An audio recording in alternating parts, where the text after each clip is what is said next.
Hello everyone! Today we are going to see how to remove all the virus from your computer without any external software. So for that you will just click on the start button, then you will enter run. Then you will click on this run and you will enter MRT. And then you will have a dialog box here that will appear in a few seconds. Yeah, this is the dialog box, and you will just click on next here. Choose which scan you will need, like a quick scan, full scan, or a customized scan. So for now, I will just go with the quick scan. You can see that it is scanning all the files in my computer quickly, and I will show you the results.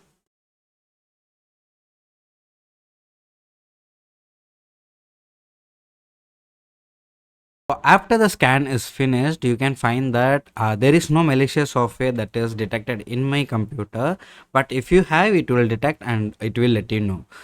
After the process, you can just click on finish and end this process.